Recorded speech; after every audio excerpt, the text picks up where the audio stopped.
Então, pessoal, hoje nós vamos falar sobre o bioleninismo, um assunto que está cada vez mais em voga, embora não seja absoluta novidade. Mas, como a gente já falou aqui, nosso trabalho não é trazer novidade para vocês, né? Não é trabalhar com notícia fresquinha. Aqui, nosso trabalho é principalmente conversarmos sobre coisas que ilustram questões relevantes no momento, ou que de outra forma nós consideramos importantes. Mas essa questão do bioleninismo ela vem muito importante, no mínimo desde 2015 para cá, onde as pessoas já vêm discutindo o tema, mas sem codificar com uma linguagem comum e sem ter uma definição dos termos comum. E quando o Spandrel vem, que é quem escreveu os textos que inauguraram, né, essa terminologia, ele dá a ela um conjunto de termos comuns, né, e traça uma genealogia das ideias. E isso ele faz, inclusive, bebendo de alguns autores contemporâneos que também são relevantes e que nós já citamos algumas vezes. Um deles é o próprio Moldbug, né, o Curtis Yarvin. Para a gente começar, eu gostaria de fazer uma breve apresentação para vocês aqui de um material que eu separei. Prestem atenção. Um travesti, um negro e uma feminista entram em um bar. E de trás do balcão, o fantasma de Lenin serve as bebidas. Antes que os visitantes possam fazer seu pedido, a aparição lhes apresenta o menu e nele somente se veem os drinks mais caros da casa. O travesti diz que não há quantia de programas suficientes para pagar por nenhum deles.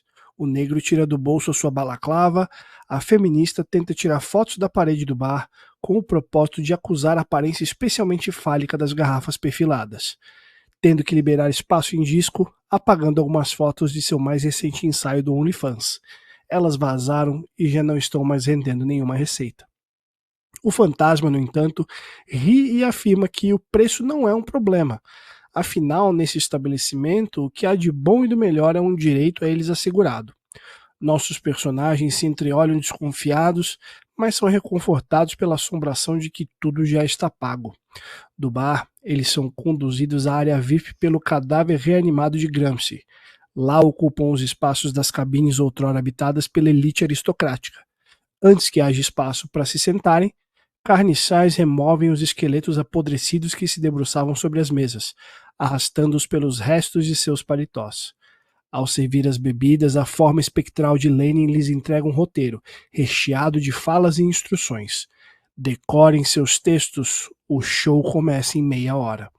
Nervosos, os personagens se dedicam à tarefa atribuída, mas sendo constantemente interrompidos pelos protestos de uma multidão que vai se acotovelando na portinhola do camarote, continuamente trazidos pelo zumbi italiano. Decorrido o tempo estipulado, as luzes se apagam e brilham os holofotes. É hora da música. Os alto-falantes explodem com um grave distorcido e repetitivo. MCs tomam o palco e arremessam dinheiro para o ar. A plateia disputa as migalhas no chão. Alguns são pisoteados sobre os saltos plataforma de drag queens, que usam livros infantis como cacetetes a tiracolo. Pegos de surpresa pela festa, nosso trio hesita e balbucia seu discurso, com notável dificuldade de encaixar suas falas sob a explosão das cornetas desafinadas dos MCs. Quando a música acaba, milicianos armados tomam o palco, levando nossos personagens cativos. Abertas as vagas, Gramsci arrasta uma nova batelada de indesejáveis para o camarote. O fantasma reaparece, repetindo o processo de entrega de bebidas e o roteiro para as novas figuras agora sentadas. Um favelado, um aleijado e um pedófilo. Antes que a noite vire dia, a rotina se repetirá diversas vezes. Você, ouvinte, acorda suado desse pesadelo. Contudo, antes que você possa lavar o rosto e dissipar o mal-estar, sua campainha toca. Ainda grogue, você abre a porta, deparando-se com um homem vestindo um terno e uma toga. Antes de abrir sua pasta, ele morde copiosamente um rabo de lagosta. Entre pingos de manteiga e seus gemidos de mastigação, ele te entrega um envelope. Dentro dele, um boleto com a descrição: a conta da porra toda. E é assim, meus amigos, basicamente que o sistema opera.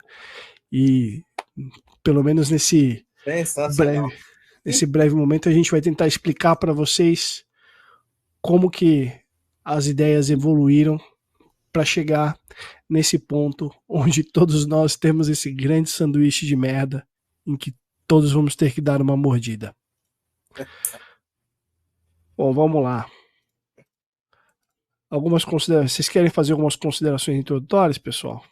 Cara, eu tô apaixonado pela história. Eu acho que se o Glauber aí notar, vai perceber que as aulas com aquela escritora de fanfic de Crepúsculo do episódio passado deram certo, aparentemente. Sim. Foi bom. Foi quase um RPG do violinismo, né? Não, sente no bar e vê um traficante nível 3, o que você faz?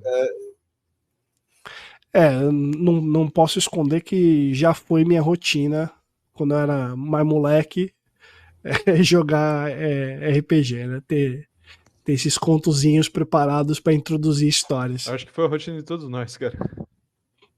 Né? É meio que eu brincava com os meus amigos que era a fase do RPG, das artes marciais, era RPG, artes marciais e metal. Maravilhoso. Era a tríade. Você tinha que passar por esses três. Perfeito. Bom, como o próprio... Formação do jovem sensível brasileiro, né? Ah, sim.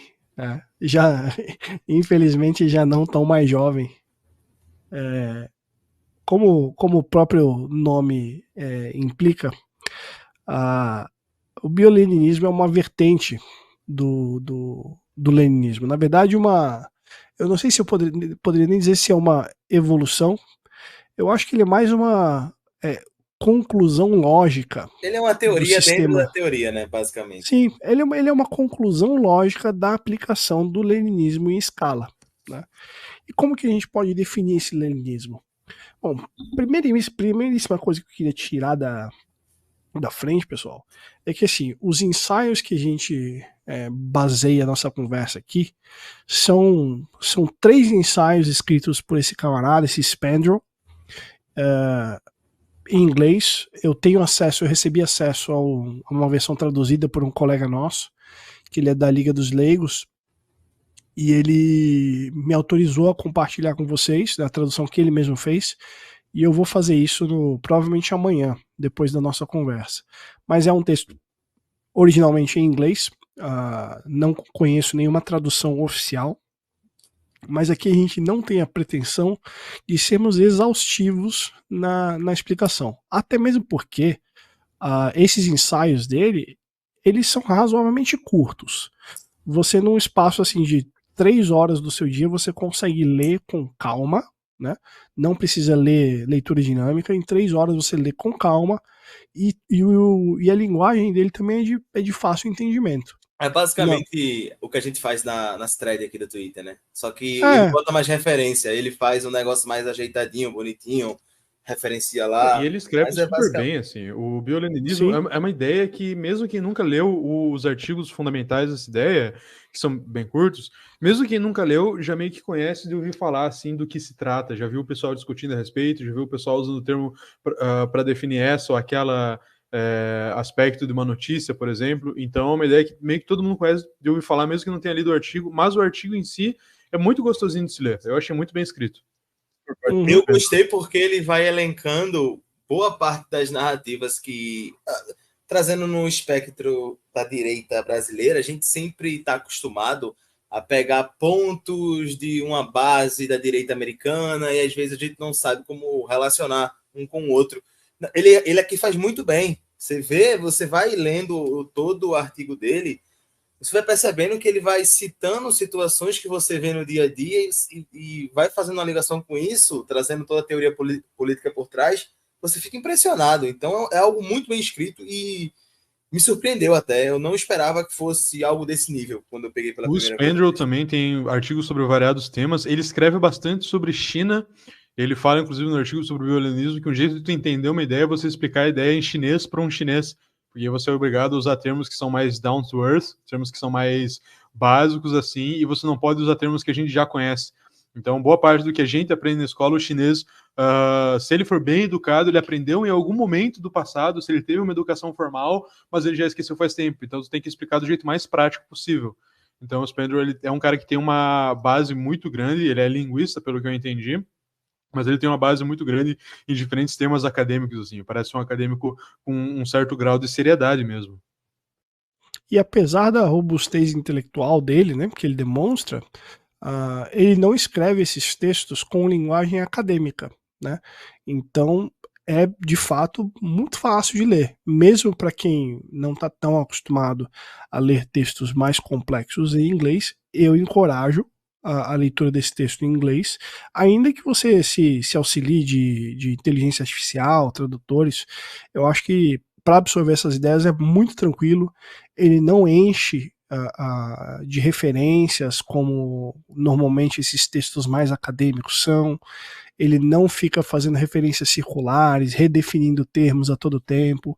Então eu realmente encorajo vocês a procurarem esses textos que são muito fáceis de achar. O Spandrel, ele inclusive tem perfil no X, @Spandrel, SPANDRELL 4, né? Lá inclusive tem um link para um blog pessoal dele, que é o Bloody Shovel, a pá ensanguentada, e lá ele discute uma série de temas, né? Eu já recomendei aqui pro pessoal e também recomendei na minha timeline o pessoal do Old Glory Club, que é uma turma também que discute assuntos culturais, de comentário político, comentário de crítica social, crítica cultural. Fazem até clube de livros, encontros pessoais. Procurar essa turma aqui no X e também no YouTube, né? Então, dito isso, fica aqui a desculpa para a gente tratar o assunto muito mal, tá? Então não me venham falar, mas você esqueceu de falar sobre tal aspecto do texto. Pô, tá lá, valeu o texto, né? Então, dito isso, a gente quer expor rapidamente para vocês. Não é uma live exaustiva, é uma live introdutória ao tema. Sim, aqui a gente gosta de introduzir. Então, acho que voltando ao ponto inicial, né? Essa tese dele, ela se desenvolve como uma avaliação de como a ação política e cultural e social ela se dá no sentido de manter coesão e lealdade, né? Então essa avaliação que ele faz, ele passa a olhar a partir principalmente da Revolução Russa, e ele vê como que o socialismo aplicado, né, e ele define o leninismo como nada mais do que socialismo aplicado, né? Como que isso ocorreu na Rússia e as consequências, né? E ele comenta os principais aspectos da doutrina do Lenin, de como ele aplicava o socialismo, de por que isso deu tão certo, né? E na exposição dele ele diz o seguinte, que o leninismo ele dá muito certo porque o principal foco da doutrina leninista não está preocupado com intelectualização das demandas, que é até algo que ele fala a respeito do próprio Marx, né?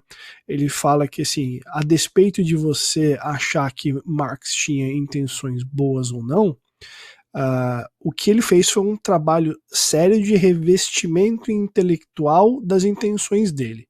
Você pode dizer que o cara era um deitão, o cara desde sempre queria gerar o que ele gerou, mas houve ali um trabalho para dar essa roupagem intelectual, né? A análise econômica e tudo mais.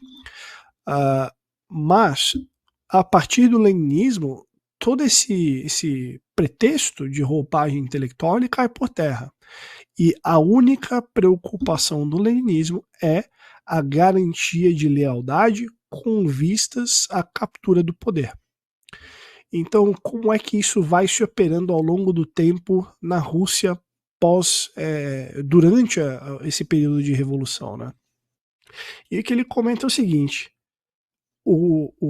essas estruturas de poder, elas estavam em um momento propício para serem capturadas em função das revoluções liberais que haviam acontecido na Europa em períodos imediatamente anteriores. Porque antes você tinha sistemas diferentes de organização social e de poder, e que esses sistemas eles tinham os seus mecanismos de lealdade. Ele cita, por exemplo, no feudalismo, e ele fala o seguinte: olha, o feudalismo, ele, através das suas classes bem estabelecidas, ele era um bom sistema para gerar lealdade. Mas ele não era um bom sistema para fazer coisas. Né? Por quê? Porque ele não era tão coeso assim. Né? E ele também não tinha escala suficiente. Então, a partir do momento em que essas estruturas velhas que você tem do rei, do servo, das demais classes, né, e suas dinâmicas interpessoais bem estabelecidas, o papel da igreja isso. É muito forte. A partir do momento... Existem duas forças conflitantes que são a fidelidade e a habilidade para get things done, a habilidade para fazer as coisas de fato que precisam ser feitas. Então, se um sistema tem muita fidelidade, ou seja, se um sistema é muito estável, as elites não vão ter estímulo para fazer coisas novas e para renovar o sistema e para criar um sistema dinâmico. Agora, por outro lado, se existe um sistema dinâmico, um sistema que muita coisa é feita, um sistema que tem muita inovação, que tem muito progresso, consequentemente, esse sistema não vai ser tão estável, porque as forças, a balança de poder vai ficar mudando o tempo todo. Então, existe essa balança que é entre fidelidade, entre estabilidade do sistema e entre a possibilidade do sistema fazer as coisas que precisam ser feitas, entre a possibilidade do sistema ser dinâmico. Então, é muito difícil o sistema conseguir equilibrar as duas coisas. O feudalismo era baseado, primeiramente, pelo que o Spendrell fala, né? Pelo que eu entendi, era conquista militar, e aí o rei no tempo de guerra é o rei no tempo de paz. Então eles faziam a conquista militar, os soldados, os generais viravam duques e condes e mantinham esse sistema por um bom tempo, até que ao longo de várias gerações, esse laço, essa ligação entre esses companheiros de guerra ia esvanecendo, ia criando conflitos, e aí eventualmente o sistema ia esfarelando, mas isso depois de como eu falei, gerações e gerações. Então era um sistema muito, muito estável, apesar de não ser um sistema com muita mobilidade, com muita liberdade e com muita capacidade de fazer coisas novas, assim, capacidade de inovar, por exemplo. E o que ele fala aqui no ensaio dele, ele fala o seguinte, que todo país tem uma classe dominante. E o que ele chama de lealdade, na verdade, é a coerência da classe dominante. Ou seja, a habilidade dela de permanecer junta, né? E de se juntar para formar a estrutura de uma dominação, né? De um governo que seja estável. E o que acontece é que a destruição do mundo antigo, que ocorre a partir dos liberais ilustrados, criou uma classe dominante que era ordens de magnitude muito menos coesa, né? Então, se você for imaginar o mundo à época, né? Você tinha as aristocracias, você tinha a realeza, e com uma virada de chave, essa turma já não anda mais nada. E o que acontece é que você joga o poder na mão de, principalmente, mercadores, né? De pessoas que conseguiam realizar a acumulação de capital. Só que a questão é que quando você tem pessoas que são majoritariamente heterogêneas, que não têm essas ligações que são de classe, sangue ou outras relações imateriais que sejam mais predominantes, essas pessoas têm pouquíssimo motivo para se manterem coesas. E aí a gente volta ao ponto. Com a falta de coesão da classe dominante, você consegue fazer menos coisas, ou seja, o poder ele se dispersa, né? E inclusive isso é até visto como algo bom por exemplo, liberais e libertários. Eu falo, não, mas isso é bom que as pessoas disputem o poder fragmentado dessa forma. A questão é que você tem que combinar com os russos primeiro, né?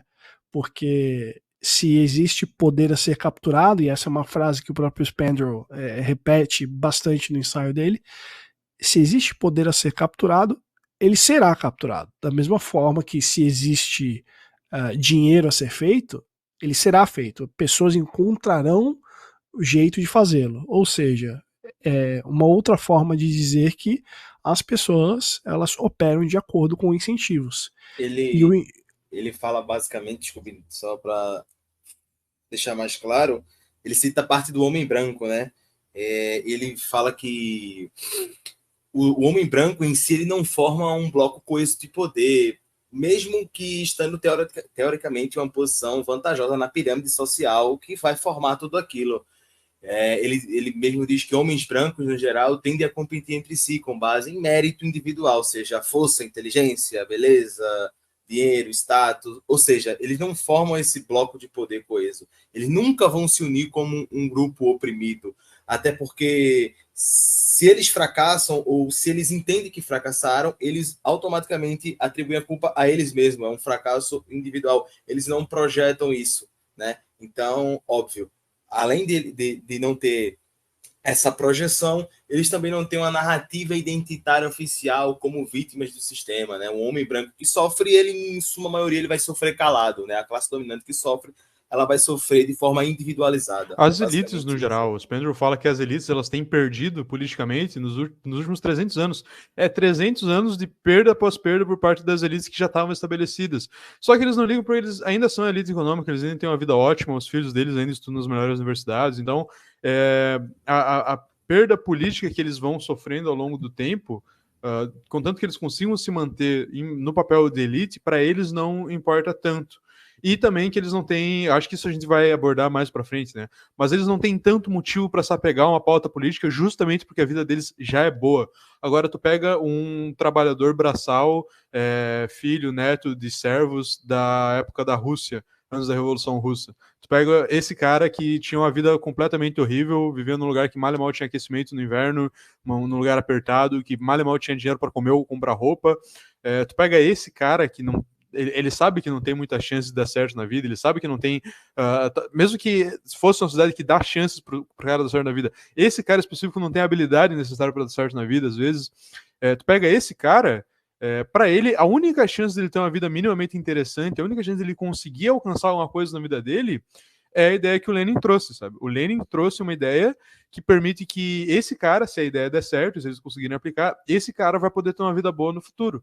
E a única chance que ele tem. Então ele vai agarrar essa ideia com unhas e dentes, ele vai lutar, ele vai viver e morrer por essa ideia. Ele vai ser o mais radical de todos. O cara que não tem nada a perder e só tem essa ideia para sagar, só tem um partido para sagar, ele vai ser infinitamente mais radical e mais esforçado na causa dele do que o cara que é da elite e, além da pauta política que ele defende, tem outras 1 milhão de coisas que estão dando muito certo na vida dele e que ele quer continuar que ele quer que continuem dando certo, né?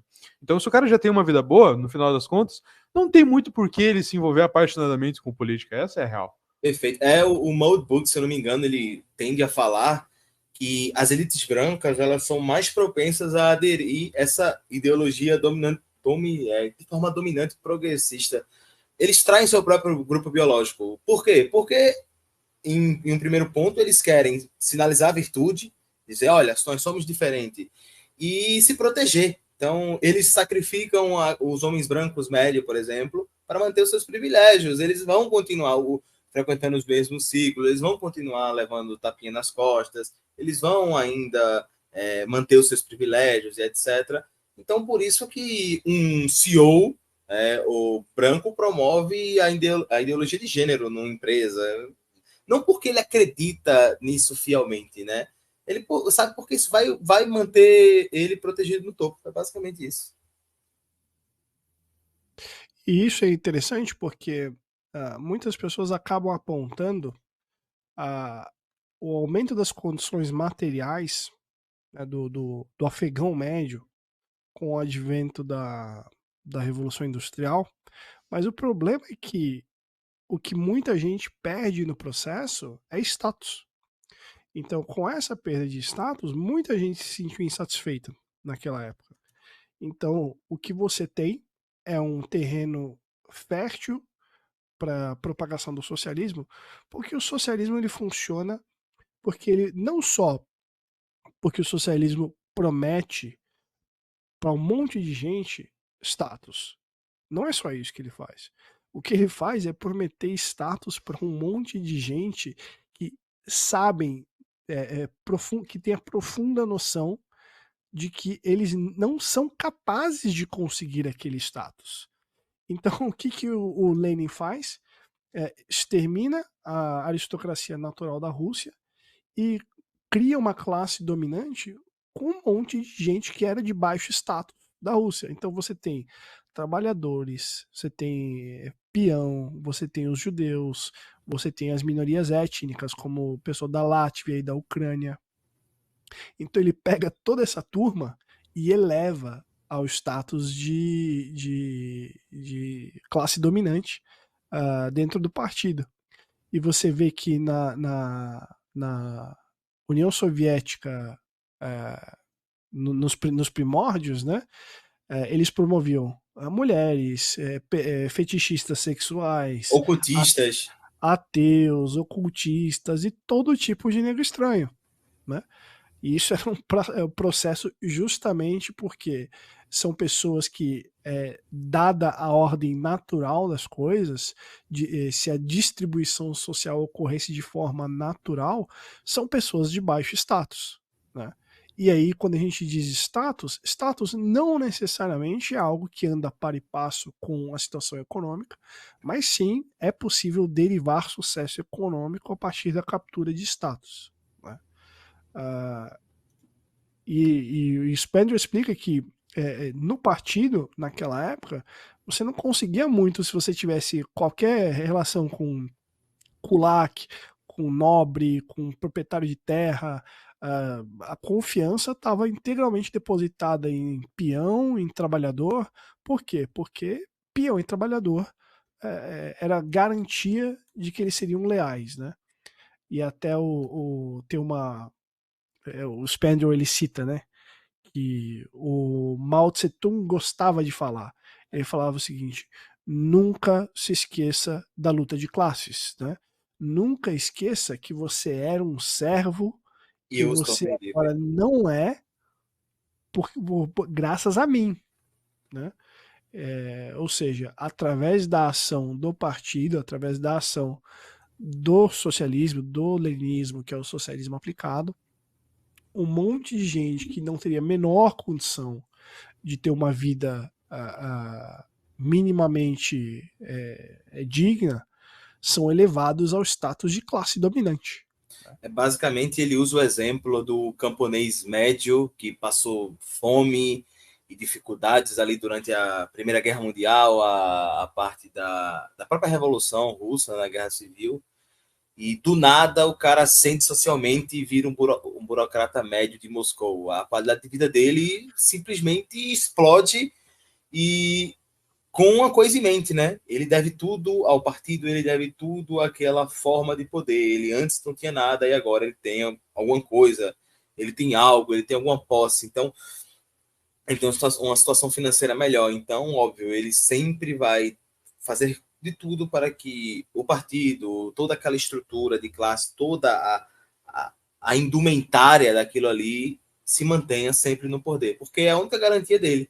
E é isso que torna ele leal, diferente do homem branco aristocrático ou das elites, né, que não necessitavam dessa coesão, porque eventualmente eles poderiam se desenvolver melhor em qualquer tipo de sociedade, etc. Mas nessa parte não. Essa parte do bioleninismo, ele necessita dessa lealdade. E aí, e uma coisa que é até curiosa, né, na exposição dele, é que ouvindo isso a pessoa poderia falar: ah, mas aí então quer dizer que você está defendendo que tem que ser oba-oba para o homem branco, né? É tudo mil maravilhas para o homem branco. Na verdade, não. Na verdade, as coisas deixadas de acordo com a sua ordem natural, mais ou menos acabam obedecendo ao princípio de Pareto. Você tem 20 no topo, 80 na merda.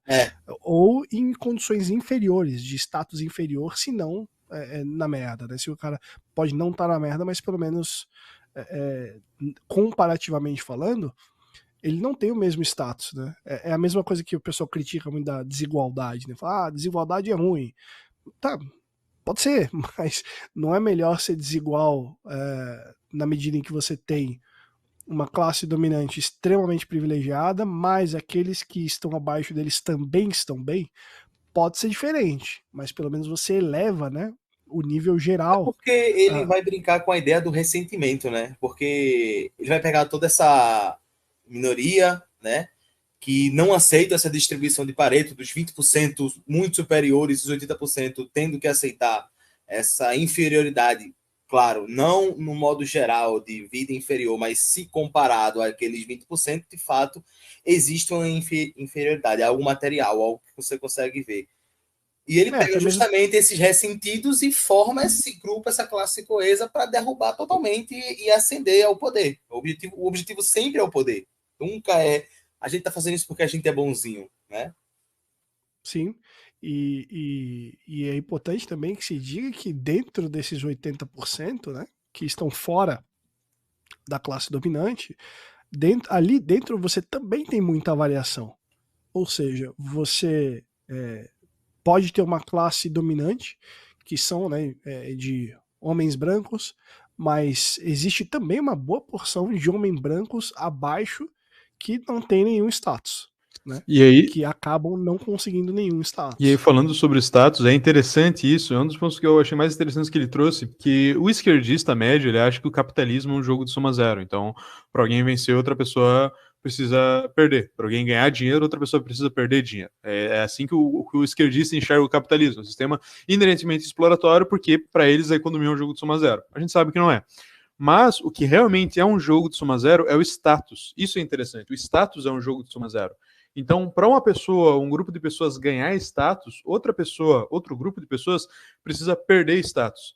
E isso é uma das maiores forças motrizes que leva a qualquer ação de qualquer ser humano, é você ganhar status e, caso você já tenha algum status, você lutar para não perder esse status que você já tem. Então, quando aparece um sistema, aparece uma ideologia e diz para você que você vai ganhar uma quantidade absurda de status, e mais importante ainda, os seus inimigos, que são as pessoas que te mantêm nessa sua posição de merda, vão perder todo o status que elas têm, também é uma ideia extremamente atrativa. E eu acho engraçado é que, você tem já esse insight de uma coesão de grupos marginalizados, aí você pensa, mas essas alianças podem parecer frágeis, porque eles estão reunindo um pouquinho de cada grupo com suas aspirações e etc. Isso só pode vir a um colapso. E aí o que é engraçado, que não há, né? Porque justamente por eles serem esses grupos marginalizados, eles não têm o que perder. Então, o que vier para eles é lucro, né? Então, e outra coisa, a coalização vai se formar através dessas ações coletivas, apenas para substituição, né? Então, pensa como é atrativo, até se colocando no lugar dessa pessoa. Então, um camponês de uma minoria étnica na Rússia, um ucraniano, sei lá, um cosaco, enfim, passando fome, e chega o partido bolchevique que te promete mundos e fundos. Quem é que não vai apoiar? Essa parte aí. Ele vai trabalhar com essa parte do ressentimento, é óbvio. E é claro. E tanto é que você chega à conclusão que, na época da Revolução Russa, o partido vencedor, o partido que executou toda a família do czar, era o partido de menor adesão popular, né, em certo ponto, que foram os bolcheviques. Então você percebe a genialidade por trás disso. E outro ponto é que pode parecer frágil, porque você junta várias pessoas ressentidas que não tem muito em comum uma com a outra. Sim, é frágil, mas a ideia do leninismo, do biolinismo, não é você ser um sistema que vai durar 1000 anos, é você desestabilizar o sistema atual. Então, depois do leninismo, chegou o stalinismo, que fez expurgos gigantescos, depois mais expurgos e mais expurgos. Exatamente. Então, o Spandrel, ele fala do ponto que muitas pessoas criticam ele, falam, não, mas o biolinismo na sociedade atual não faz sentido, porque o que um homossexual, um travesti tem a ver com o islâmico, um odeia o outro, né? O islâmico odeia o homossexual deveria, de certa forma, odiar o islâmico, porque o islã é completamente contra o homossexualismo. O que eles têm em comum um com o outro? Eles nunca vão se juntar. Não, eles estão se juntando. A gente vê isso assim, tem 10 anos que eles estão se juntando das mesmas mesmas pautas e votando nos mesmos políticos. A questão é, depois que eles conseguirem o poder, se um dia eles conseguiram, eles nunca conseguiram no Ocidente ainda, né? Mas se um dia eles conseguissem o poder, aí sim, depois de um tempo, teria que ter expurgos, teria que ter uma certa... Aí sim teria a luta interna dentro do partido, mas isso é só depois de conseguirem o poder. A questão é que enquanto eles não conseguem, eles são uma força muito eficiente para conseguir de fato o poder e para principalmente desestabilizar o sistema que aí está. Glauber, a questão é extremamente relevante, porque mesmo a gente aqui da bolha, que tem uma posição social, política, que é mais distoante do que é o mainstream, do que se coloca como direita no Brasil, mesmo nós somos constantemente confrontados com o Zezinho que quer apontar a hipocrisia, dizendo, usando isso que você falou como uma espécie de refutação do movimento. Não, veja bem, mas a hipocrisia da esquerda... Pô, se você que é feminista, os direitos das mulheres, você vivesse num país islâmico, você não teria esses direitos. Mas justamente, ela não vai viver lá. Essa situação que você está dizendo, ela não se apresenta. Mas os dois não têm nada em comum. O que os une? Você. Você é o que une. E deep down, ela acha que vai feminilizar o islâmico e o islâmico acha que vai converter ela. Então, no final das contas, os dois acham, não, quando eu chegar... Agora eu tô com essa pessoa maluca aqui do meu lado porque a gente tá lutando contra o inimigo em comum. Mas quando eu chegar no poder, quando a gente chegar no poder, vai ser do meu jeito. O que eles acreditam é pouquíssimo relevante. Porque na maior parte do tempo é idiotice mesmo. É coisa de retardado. Nós estamos, inclusive, lidando com uma coalizão de pessoas que são mentalmente incapacitadas. Então, que ela de fato acredite, e acredita, né, que ela vai criar uma espécie de... Por isso você tem movimentos artísticos aí que criam ensaios fotográficos do gay muçulmano usando hijab, essas maluquices completas. Mas veja só, aqui ele traz até uma citação do Curtis Yarvin, que eu acho que é bem interessante nesse sentido. E eu cheguei até a postar na minha timeline uma vez, porque a força do movimento, ela vem como negação da realidade. É aí que está a força dele, né? Porque de muitas maneiras, né, o Curtis Yarvin fala, de muitas maneiras, o nonsense é uma ferramenta de organização mais eficaz do que a verdade. Qualquer um pode acreditar na verdade.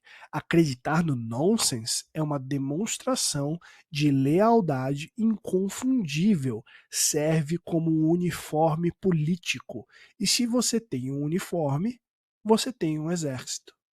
É basicamente a lei do Larry Alster, né? Quanto pior um grupo se comporta, mais a esquerda gosta dele. Basicamente isso. Sim. E isso é animado, essa questão, ela é animada por todo o espectro de ação política e social, né? Aqui tem um paralelo até interessante. Calma, não joguem pedras em mim ainda, porque eu vou citar um liberal, tá? Mas tem um capítulo muito interessante do Hayek. Tô esquecendo o nome do livro agora. É o mais basicão que eles mandam ler lá. O da servidão, o caminho da servidão, acho. Isso, achei ele aqui do meu lado. Esse mesmo.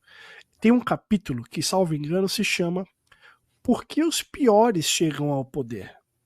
E ele traça um histórico de como é que você explica, por exemplo, que o político é quase sempre um merda? Porque é por design. Uma pessoa que precisa ascender nesse nível de atuação não é uma pessoa que normalmente tem um senso moral muito apurado. Por quê? Porque ele precisa fazer composição com diversos grupos de interesse, ele precisa ter uma personalidade maleável, ele precisa horas se apresentar de um jeito, horas para outro. Isso é da natureza da atuação. Então, isso se reflete tanto no político, né, que é uma pessoa que não teria outra forma de atuar senão nesse campo, né, porque assim, se você pegar esses puxa-sacos, essa turma, pega uma foto do Congresso Nacional e se pergunte, o que diabos essa turma faria da vida se não fosse a política? Absolutamente porra nenhuma. E isso explica, inclusive, quando você faz esse framing, isso explica por que a política nacional ela constantemente se amplia no sentido da paraibocracia. É gente que assim é lixo biológico. É gente que você olha, não tô brincando, puxa a foto do Congresso Nacional. Tem gente ali que sofre de profunda deformidade física. Assim, os caras têm a cabeça enorme, tem os olhos muito separados, não tem pescoço, é atarracado. É lixo biológico mesmo, né? Por quê? Porque a gente não faria bosta nenhuma da vida se não fosse para lá. Então são essas pessoas que são animadas, né? Que são elevadas em um movimento partidário, justamente porque lealdade é o que eles têm a oferecer. E é o Carl Schmitt que fala, né? É que lealdade é a única virtude realmente importante na política, né? E aí daí eu puxo para isso foi um tema atual também, que o Spandrel fala o seguinte: tem um motivo muito claro porque tem tanta mulher gorda no governo, trabalhando para o governo. Aí fala, onde diabos elas estariam se o governo não as quisesse? E eu não sei se vocês lembram, isso flutuou muito no início do ano, quando a gente teve aquelas polêmicas relacionadas ao Doge, né, do Elon Musk. Para quem não sabe, é o Department of Government Efficiency, em que eles fizeram auditoria do governo. E o pessoal começou a compartilhar alguns dados na internet, isso falando mais da realidade americana, que os funcionários não estão sujeitos à prova, né? Você não precisa passar numa prova para entrar. Lá é contratação. E os caras descobriram que assim existe um número extremamente desproporcional de mulheres negras que trabalham no governo e que são de grau universitário. Então você puxa o número de mulheres negras que se formam em nível universitário e confronta com o número de mulheres negras empregadas com o governo e você descobre o quê? Que existe basicamente um pipeline do ensino universitário americano quando ele abre o acesso para as mulheres negras através de financiamento ou o que quer que seja para o governo. Segundo o Google aqui, 22% das mulheres negras americanas que estão na força de trabalho, né, que estão in the labor force, são empregados do governo. Assim, é um número desproporcional. E as planilhas que o pessoal estava dividindo, inclusive, assim, não era um exagero estatístico afirmar que o governo americano, quer seja através de emprego ou quer seja através de programas de assistência, o governo americano é quem criou a classe média dos negros. Ou seja, é uma ficção. É uma ficção completa. Aí você puxa os dados de votação e em quem que essa gente vota? Quais são os valores dessas pessoas? Por isso que você vê, inclusive, nas últimas décadas, um crescente sentimento anti-branco, né, anti-branco militante, agressivo nos Estados Unidos. Por quê? Porque essa é a ideologia do regime. Não é só uma animosidade natural. Isso não está só ligado porque são questões históricas, sociais. Todas essas questões têm um interplay, mas de forma imediata e que anima as principais mudanças sociais nos últimos anos, você tem a ideologia do regime sendo pregada por essas pessoas, porque são puxando agora para as definições que a gente trouxe, são pessoas que, se não fosse o regime, não seriam absolutamente nada, seriam pessoas marginalizadas, né? Não teriam poder de compra, não teriam status, e através da cultura das instituições, né, que é o que o Yarvin chama de a catedral, né? Se não fosse através da constante celebração ritualística da catedral, eles não teriam status, quer seja esse status efetivo ou percebido. O doutor, eu acho engraçado isso aí, nessa parte da mulher, né, negra, mas já fazendo num panorama geral, né, já superando essa parte do que já ficou claro do que é o bilenismo, né? Fazer essa coesão desses grupos marginalizados, a gente tem a figura bem caricata da megera do RH, né? Que o bioleninismo ele faz isso. Ele pega essa turma e coloca nessas empresas, né? Existem leis nos Estados Unidos que obrigam a você contratar essa parte de minorias, né? Sejam de transexuais, de negros, de minorias religiosas, etc. Assim, e eles operam numa forma que não tem fim. Por quê? Enquanto o governo Obama, isso no segundo mandato deles, mais ou menos, boa parte dos impostos já eram cobrados de forma bem mais altas do que eram no começo do milênio, na época do Bush, a esquerda ainda batia no cadáver putrefado do Dick Cheney, dizendo que, olha, a gente precisa de imposto porque ainda os Estados Unidos é deficitário, porque os republicanos estavam preocupados com guerra e a gente tem que fazer esse estado de bem-estar social, trazer toda isso à tona. E aí ele fala que nesses grupos de RH, né, onde eles colocam essa parcela de mulheres ou até mesmo desse pessoal mais marginalizado, ele justamente não está lá para o trabalho em si. Ele também serve como uma ferramenta de vigilância, assim como a Stasi fazia, né, na época da Alemanha Oriental. Ou seja, você vai fazer a entrevista e a pessoa do RH geralmente é uma mulher ressentida, né? Eu vou trazer de forma mais estereótipa para ficar claro. Uma mulher ressentida com cabelo colorido que se orgulha de desconstruir o homem hétero. Ou seja, ela não está preocupada em trazer alguém com competência técnica para a empresa. Ela vai falar sobre inclusão, ela vai falar sobre segurança emocional, ela vai citar microagressões. Ou seja, essa pessoa não está ali para contratar visando o lucro, visando a melhora da empresa. Ela está justamente para vigiar o comportamento, saber se você se encaixa no padrão de comportamento que eles colocam e, acima de tudo, que não entre em confronto com o sistema, que não ameace toda aquela estrutura que colocou ela ali. Então, é basicamente isso. E essa parte tem É a forma mais visível, né, material. Sim, e essa parte tem um aspecto muito interessante, né? Porque quem já leu o Jardim das Aflições do Olavo sabe que uma das grandes teses que eles envolvem no livro é que o Estado americano ele é o renascimento de César, né? Através do Império Americano, né? Não vou explicar isso agora, é um livro fenomenal, livro muito, inclusive muito denso, né? Mas o mais engraçado é que, a bem da verdade, após. O Olavo afirma isso desde a concepção do Estado moderno americano, né? Mas em uma face mais moderna, os Estados Unidos eles se parecem muito mais com Lenin do que com César, porque a forma com que o Império Americano tem de se espalhar, que é o que a gente convencionou chamar de global homo, né? Que é a propagação do homossexualismo global, ou como o Olavo falava, né, que era o império gaysista, se dá através das megacorporações.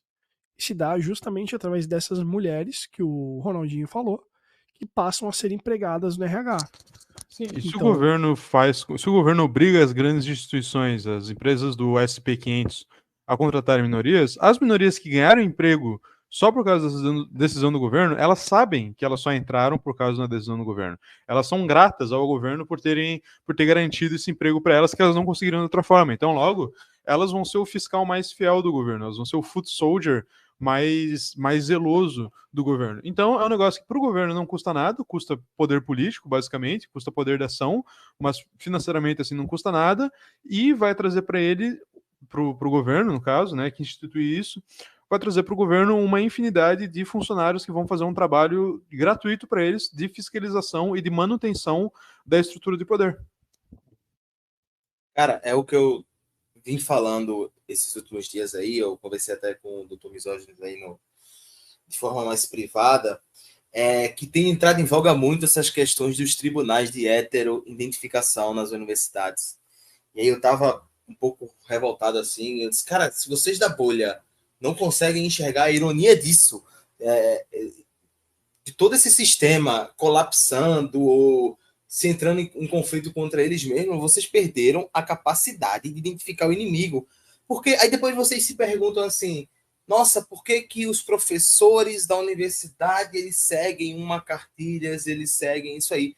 Cara, se vocês não conseguem enxergar a beleza de alunos que, em tese, num sistema de ampla concorrência, não deveriam estar ali, e após conseguir essa vaga com esse tipo de cota racial, com esse tipo de brecha, eles estão se fudendo e sendo impedidos de estudarem em seus cursos sumariamente inúteis, né, que é boa parte desses cursos de humana, mas eu também não vou entrar nesse mérito de qual curso é útil ou não. Se vocês não conseguem identificar o próprio sistema pronto para te destruir, pronto para te minar, se tu for tentar algo, vocês não conseguem enxergar a ironia, a beleza desses sistemas colapsando, entrando em conflito com ele mesmo, porra, então vocês nunca vão identificar o inimigo, vocês nunca vão mudar o status quo de nada disso aí. Então, da próxima vez, sem querer policiar pensamento, mas da próxima vez que vocês verem alguém reclamando do tribunal hétero de identificação, que negou o estudo para uma parte, pelo amor de Deus, deem risada disso. Deem risada da coisa mais patética possível. Sim, aqui é isso que pode acontecer. Posição oficial do Misoginia e Companhia, reforçada pelas indústrias Heróico e Nacional, é de que tribunais de classificação racial são bons e desejáveis e devem ser estimulados. E nesse sentido, é curioso a gente ver o seguinte, né? Porque quando a gente estava até conversando, a gente teve uma conversa prévia, né, para aquecer, para explicar melhor o tema, ordenar as coisas que a gente conversaria. E isso cria algumas assimetrias engraçadas, né? Porque quando a gente fala que a gente tem a turma do RH, né? Que não é só RH, RH é só uma forma de resumir. Você tem a turma do marketing, do design, toda essa galera são agentes do regime, né? Dentro dessas empresas americanas, europeias. A gente sabe também que o Partido Comunista Chinês, ele manda, por lei, não vou saber dizer para vocês o estatuto ou a forma que isso funciona, mas o Partido Comunista Chinês manda que toda empresa deve, não sei se a empresa por tamanho. Toda empresa de forma privada tem que ter um membro do partido. O cara tem que... dentro. Agora, não sei se a partir de quanto ela gera ou de X funcionários. O que eu escutei de comentaristas nesse sentido era que é o seguinte: empresas grandes, o cara tem que ter um membro do partido no board. Então, assim, na equipe decisória, na equipe executiva, é necessário ter um membro do Partido Comunista lá, né? Que por isso que não faz muito sentido a gente tratar, analistas dizem, né? Por isso que não faz sentido a gente tratar os negócios que a China faz fora da China como puramente privados, né? O puramente privado não existe na concepção chinesa. Mas olha que engraçado. Aí eu pergunto para vocês, né? Pergunto para quem está escutando, vou fazer essa reflexão. Em um cenário em que você tenha um desses comissários de RH numa empresa Forbes 100, Forbes 500 ou o que é que seja, promovendo ideologia revolucionária. Então o cara tá lá fazendo material mandatório de linguagem neutra, de pronomes, de expressões racistas, policiamento de linguagem, de inclusão de transexuais, vai ter dia da criança aqui, e no dia da criança vai ter Drag Queen Story Hour, né? Que é um negócio que ninguém da empresa gosta, mas todo mundo é obrigado a aguentar. Todo mundo aqui que está escutando, que tem vivência corporativa, sabe muito bem do que eu estou falando. Eu já trabalhei para empresa americana, já trabalhei para empresa francesa, assim, é pesado o negócio. E os caras promovem assim amplamente. Se você não participar, vai ficar mal visto, vão te marcar. Então você sabe que isso vai acontecer nessas empresas ocidentais, americanas, europeias. Agora, se você pegar o mesmo cara, que é o comissário do Partido Comunista Chinês, defrontado com uma iniciativa dessa, de uma empresa chinesa, promovendo na China É bom deixar isso claro, porque talvez a opinião seja outra se for fora, né? Exato. Promovendo na China essas mesmas iniciativas, você acha que o comissário do Partido Comunista ele é mais ou menos revolucionário do que a gorda do cabelo azul do RH? Aí entra um ponto interessantíssimo que o próprio Spandrell fala, que os Estados Unidos estão usando o biolinismo americano para tentar solapar a estabilidade do governo chinês. Então ele menciona uma entrevista que é uma mulher chinesa, talvez com formação americana e tudo mais, entrevistando um engenheiro chinês sobre o novo projeto que eles estão fazendo, sei lá, um reator de partículas ou uma merda dessa. E ela começa a perguntar sobre a censura na China, começa a perguntar sobre o machismo na China, começa a perguntar umas coisas assim meio boba. E o cara fica assim, embasbacado. Fica, pô, tu não é chinesa igual eu? Por que tu tá perguntando essas coisas, sabe? Só que ela não é chinesa. Ela é chinesa, mas antes de tudo ela é uma mulher de 30 anos ressentida sem filhos. Então ela é uma agente do governo americano, que foi educada nos Estados Unidos. Inclusive, ele fala que se você tem origem chinesa e se você quiser fazer uma carreira acadêmica americana, é bom você estudar os uigurs, é bom você estudar os tibetanos, é bom você estudar o machismo na China, é bom você estudar os grupos de minoria étnica na China, e isso vai ser bem aceito nos Estados Unidos. Por quê? Porque, como a gente já comentou antes, o biolinismo é uma estratégia que, apesar de não ser a melhor estratégia para manter a estabilidade de um governo depois que ele já está lá, é uma estratégia que funciona muito, muito bem para desestabilizar governos. Então, assim, acho que quiser do Dugin, mas ele meio que já fala sobre isso, sem usar o termo bioleninismo, de que os Estados Unidos usam todas essas narrativas que estão sendo usadas também para tentar solapar os Estados Unidos para afetar outros países ao redor do mundo, como, por exemplo, a China. Não sei o quão efetivo isso está sendo, mas de fato isso é uma coisa que pode vir a acontecer, inclusive uma coisa contra a qual muitos governos já estão se protegendo, por exemplo, algumas leis que o Putin baixou para tentar diminuir o surgimento da cultura woke na Rússia, por exemplo. Você tem.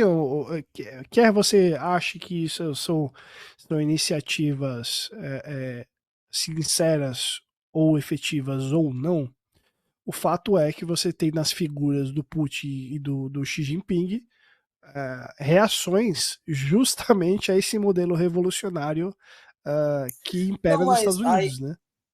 aí é que tá, né? Porque a própria Rússia e a China, muita gente pode olhar assim essa tese, pelo menos no começo, e falar: ah, tá bom, eles sempre são a coesão dos grupos marginalizados eternamente. Não. O próprio Stalin ele começou a fazer esses expurgos, né? Dessas minorias após a consolidação do poder, porque botem na cabeça de vocês de uma vez por todas tudo isso em voga do poder absoluto. Após o poder absoluto, não tem por que mais promover esse tipo de revolução.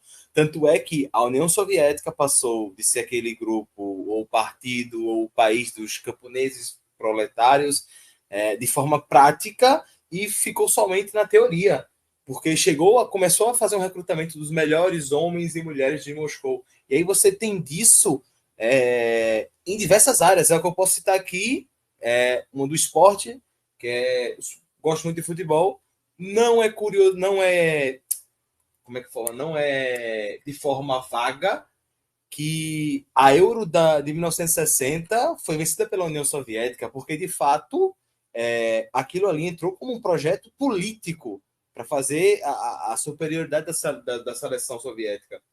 Isso se dá também nas Olimpíadas. Você vê até mesmo os estados satélites da União Soviética, como a Romênia e a Bulgária, com esse mesmo processo, e no final dos anos 80, dos anos 70, só iam para as Olimpíadas representar os países os melhores. Aquela ginasta lá, considerada talvez a maior da história, a Nádia, acho que é Nádia, alguma coisa. A mulher era absurdo. Não era uma pessoa normal, era uma pessoa que, numa sociedade, voltando àquela parte lá no fundo, aquela sociedade a mais aristocrática, ela conseguiria se sair bem de forma natural. Ela tinha aptidão para ginástica, né? Diferentemente de quando eles começaram a impor esse modelo violinista. E aí, com isso, né, eles fazem essa total aversão, né, justamente para fazer essa migração. Por quê? Hoje o Partido Comunista Chinês ele não é mais o partido do camponês, proletário, plantador de arroz. Ele é o partido do melhor Exato. cara da sala. Ele é o partido do dotado. Então, assim, não é somente na forma política, nos esportes, no geral, após isso aí, após toda essa estrutura do poder, esse poder absoluto vigente nas mãos deles, eles passam a voltar, pelo menos até certo ponto, na estrutura meritocrática. E aí eles só vivem com discurso, né? Porque ao mesmo tempo que eles recrutam os melhores atletas, eles recrutam os melhores alunos para o partido, para seleção nacional, enfim, ou qualquer outra coisa, eles ainda alimentam um discurso que mantiveram eles no poder. Lembre-se da luta de classes. É interessante apontar, eu acho que já ficou bem entendido, que o bioleninismo não é uma ferramenta para manter um governo, é uma ferramenta para destruir um governo, é uma ferramenta para desestabilizar o governo. E depois que é conquistado o poder, depois que é desestabilizado o governo e tomado o poder, aí já entra a máxima do Maquiavel, que depois que você chega ao poder, você destrói quem te levou ao poder. Depois que você sobe de andar, você derruba a escada, por dizer assim. E a questão que fica depois que os violinistas chegam ao poder é qual parte do partido vai ser expurgada e qual parte do partido que vai fazer os expurgos, né? E aí, como eu comentei antes, tem islâmico e gay no Partido Democrata. E aí o islâmico acha que vai converter o gay e o gay acha que vai gaysificar o islâmico, por dizer assim. Então, para a gente prosseguir nessa nova etapa da exposição, que é o que vem depois do biolinismo e o que inclusive explica os desenvolvimentos que a gente percebeu, principalmente nos últimos 5 anos, e que inclusive culminaram nos Estados Unidos com esse movimento pendular agora do retorno do Trump e do que fala assim, o fim do woke, e que são coisas que a gente já tocou nos episódios anteriores. Mas a partir dessa exposição de como que do sistema de captura revolucionária da sociedade, das instituições, o que tem que ficar claro para vocês é o seguinte: é entender isso e conseguir olhar para a realidade de vocês e ver que não existe nenhum acidente no Brasil ser uma grande favela. Não existe nenhum acidente nisso. O que está sendo feito é uma transmutação dos valores pouco a pouco, e cada vez mais existe essa guinada à esquerda, porque para a captura do poder total você precisa constantemente dar essa guinada à esquerda. Você precisa cada vez mais se mover à esquerda. Então você vê, por que nas novelas dos últimos anos é só favela? Por que a nossa música virou MC, favela? Por que no material do governo, a gente está vendo isso agora nessa briga com os Estados Unidos, né?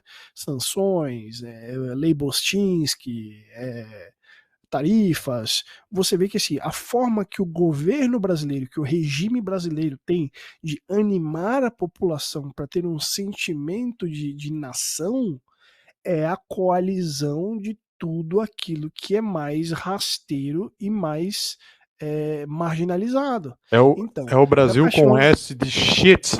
Isso, cachorro caramelo, favelado.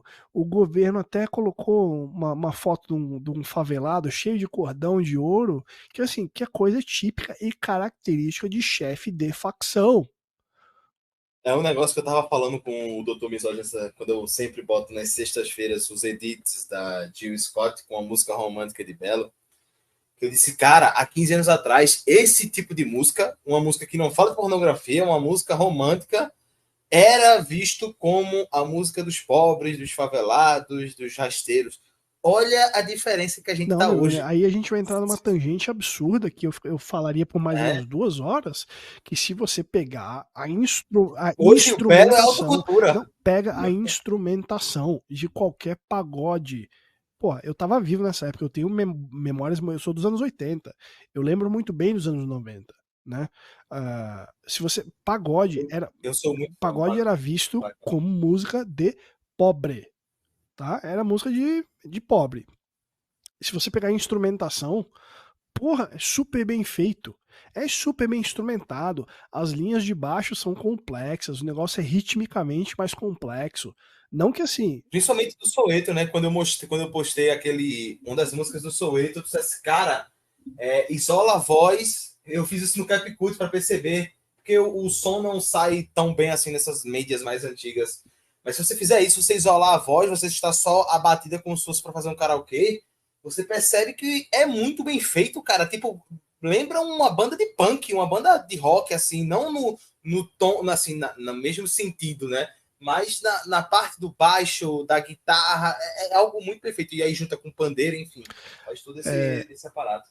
Aí vamos resgatar aqui pro ponto principal. Então isso tem que estar muito bem entendido por vocês, que essas questões elas são intencionais. E a questão é que o status que eu comentei anteriormente, ele não precisa ser necessariamente efetivo, ele pode ser percebido, ou seja, ele pode ser vicário. E é por isso que ele é constantemente propagado pelas instituições para que o cara que é um puta de um fudido, que mora na palafita, ele pense dele mesmo que, nossa, eu sou grande coisa. Foi isso que animou aquele movimento lá que teve da Fernanda Torres, né? Por quê? Porque isso significava uma vitória vicária para essa turma. E por que você via só viado e puta falando dessa porcaria? Porque justamente é para eles que é para conceder status, né? Então isso tem que ficar muito claro para vocês. A questão é que, como o Ronaldinho já antecipou e o Glauber comentou também, uma vez capturado o poder, então, a gente foi tão para a esquerda quanto a gente conseguia. A gente recrutou todo tipo de lixo social, a gente coloca essa turma nas universidades, e é por isso que você vê aí o educando com o cu no Brasil, é travesti na universidade, é só, como é que era aquele paper que viralizou aqui? Cai de Sei lá, boca no meu bucetão. Isso, mas tinha um outro que era tipo a experiência antropológica do banheirão, né? Não, tem um aqui da universidade daqui da cidade que é não sei o que dos cus prolapsados, pelo amor de Isso. Deus. Então, esse tipo de coisa. Coisas que eu converso na minha timeline também, e o pessoal sabe. Por isso que você tem hoje em dia cada vez mais advogado analfabeto, o juiz imbecil, cara que assim, o cara lavra uma sentença que não tem lógica interna. O cara consegue se contradizer em duas frases opostas. Não, Alexandre de Moraes comete erros do tipo que a gente só via no Orkut, bicho. Erros de português, Não, assim. Não, eu não vou nem falar da figura do Alexandre de Moraes, dele errando mais sem ir, mais com ir, mas o juiz que deu, né, o habeas corpus propôs do rodo, cara, ele fez uma lacração, ele botou, é isso que a minoria preta... Mano, ele literalmente, no despacho dele, tem um texto que parece ter sido escrito por um adolescente encardido do Twitter, porra. Não? Tá entendendo a situação? Do quão baixo a gente chegou? E o grande problema de tudo isso é que com a elevação dessa turma e com essa, para usar a expressão cansada, né, com essa efetiva ocupação de espaços que a ralé faz, você tem a crise de competência. Então, você pode procurar competency crisis, você vai ver pessoas falando longamente sobre isso. E se você ainda é o regime, ou seja, se você ainda é aquele que usou desse instrumento para lançar a mão do poder, o que você precisa fazer agora é justamente o expurgo, porque você precisa de gente competente, porque uma sociedade não pode ser regida por essa coalizão das margens. Né? Então, por isso que o Ronaldinho falou: a União Soviética tinha uma atuação exemplar nas Olimpíadas, né, no esporte. E detalhe, muita gente fala, porque tinha os laboratórios, né, o pessoal todo mundo drogado, era todo mundo anabolizante. Não, meu amigo. Eu sou muito interessado pela parte de treinamento físico. Se você for pegar, isso não se acha em português, é claro, porque português é uma língua morta de gente lixo, mas se você for pegar os manuais de treinamento físico feitos por pessoas da época da União Soviética, isso é literatura que é relevante até hoje para treinadores. Você tem treinadores de elite que se baseiam em manuais soviéticos, ou seja, eram pessoas extremamente inteligentes e capacitadas, que depois foram promovidas a posições de relevância. Passaram a treinar time olímpico, passaram a dar aulas nas universidades. E isso a gente vê na China. Na China hoje, a China hoje forma uma elite, por falta de palavra melhor, né? Forma uma elite meritocrática, né? Os filhos da elite estudam no exterior, nas melhores universidades. Não saiu aqui a futura esposa do Ronaldinho, a filha do Xi Jinping, que estuda na França ou algo assim. Então, assim, mora na França, sei lá, 10 anos. Então, assim, estou indo para lá. É uma pessoa que está sendo preparada para, assim, é elite intelectual mesmo, né? E eventualmente vai tocar alguma coisa lá na China, enfim.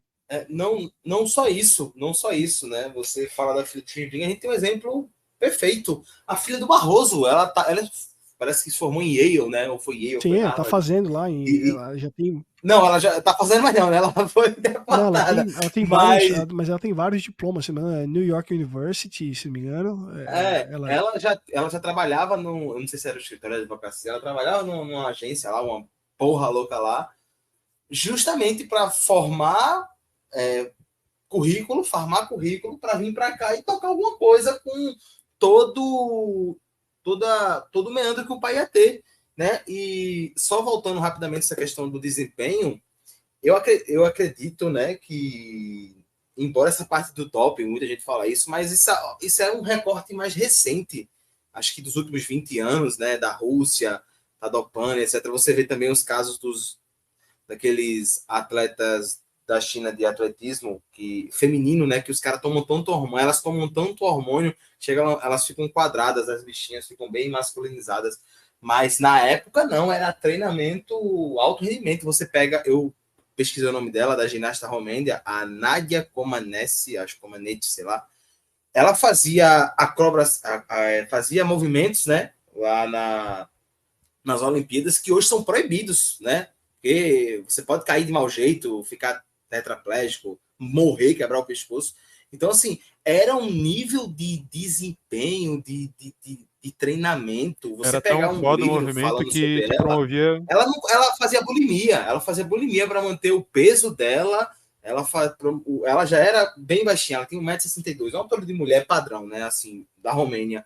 Mas ela era bastante magra, o treino dela, antes do treinamento físico, de academia, essas coisas, ela treinava de forma quase calistênica, flexibilidade. É um negócio que hoje em dia você vê poucos atletas fazendo isso, porque é algo que beira a psicopatia, é algo de alto rendimento, é uma dedicação para o esporte. Aí você já tá com... foda que se tu fizesse, tu seria promovido a Paralimpíada depois, né? Você virava um atleta paralímpico. Mas aí também o Ronaldinho já tá autista com hiperfoco em esportes, né?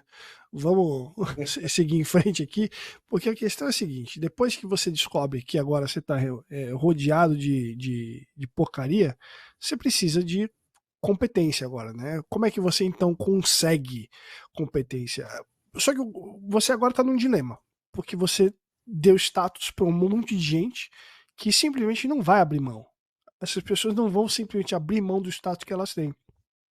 Então o expurgo ele é necessariamente um processo violento, quer seja violência jurídica, moral ou efetiva mesmo, né? Ou policial, bala.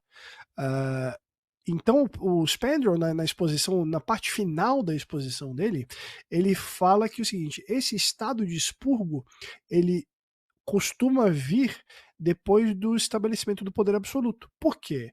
Porque justamente através do poder absoluto você consegue realizar o expurgo com menos resistência. E o que você precisa fazer para a realização desse poder absoluto? É um estado de vigilância em massa. Então, se você vê, a China é efetivamente um estado policial. Você pode discutir se ela é comunista, se ela não é comunista, se hoje em dia ela é um país mais moral ou não do que os Estados Unidos, enfim. Capitalismo predatório, né? Toda essa discussão pode ser tida. Mas o que você não pode negar aqui é efetivamente um estado policial. Né? Só que aí, veja só, aí eu queria puxar esse gancho com vocês, né? Que isso foi inclusive uma parte que a gente não conversou anteriormente, mas que para mim tem muito poder explicativo para você entender os acontecimentos recentes.